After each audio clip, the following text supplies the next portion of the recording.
What is consumer redress, you ask? Remember how you sometimes have disagreements with your friends and you need those disagreements to be resolved so that you can move on? Well, this is exactly just like that. Except, this time around, the disagreements relate to a financial service or product sold by a company that's a member of SIDREC. SIDREC pretty much helps out consumers like you or me with disputes with these companies that provide financial services relating to capital market products and structured product or services rendered in conjunction with the investments.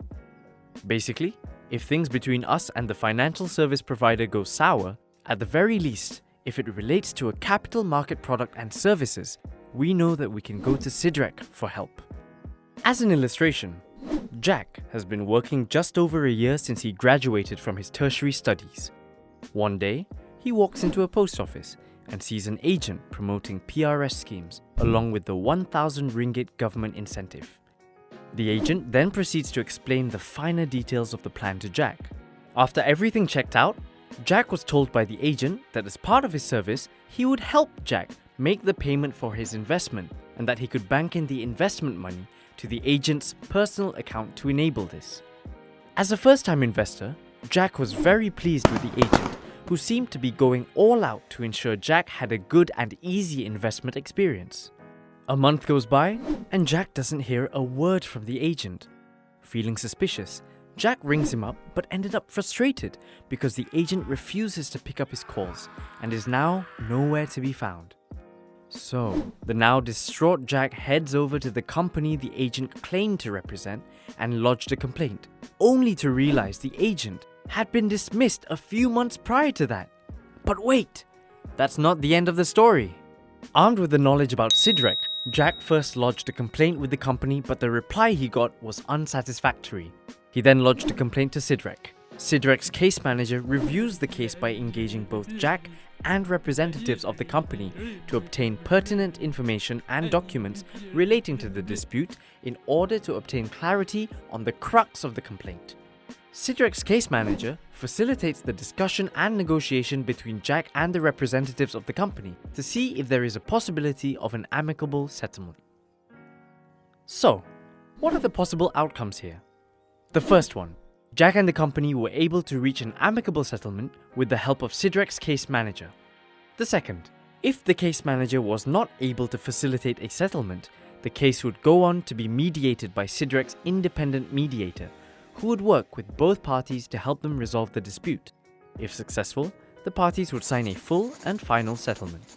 And lastly, if mediation is not successful, the case would proceed to adjudication and an adjudication hearing would be held. You and the company would be able to submit your side of the story and any documents or facts to support your case to SIDREC's independent adjudicator. The adjudicator will hear the case and make a final decision. You, the investor, have the right to accept or reject the adjudicator's decision.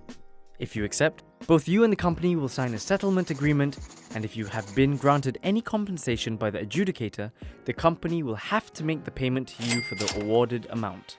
If you reject the adjudicator's award, SIDREC will close their file on the case and you are free to pursue other help. So essentially, the adjudicator will make the decision on what is fair and reasonable in all the circumstances of the case. In example, the decision would depend on the facts of the case, the laws and the conduct of all parties. So it is important to remember that in addition to the company and their agent's conduct, if you did something to contribute to your loss, this conduct will also be taken into account. The adjudicator could grant an award completely in your favor, or the award could be in your favor but for a lesser amount because of your contributory conduct. For example, depositing money into the agent's personal bank account, or there could be no award in your favor if there was evidence that your conduct was responsible for the loss or that you knew what the agent was doing. With bodies like SIDREC in the market, everyday financial consumers like you and me, the worry of having to be dragged through a lengthy legal battle is now out of the way. Although it might still take a while, but hey, at the very least, you won't have to pay for a lawyer. The review process is done with full confidentiality and both parties will have a chance to have their voices heard.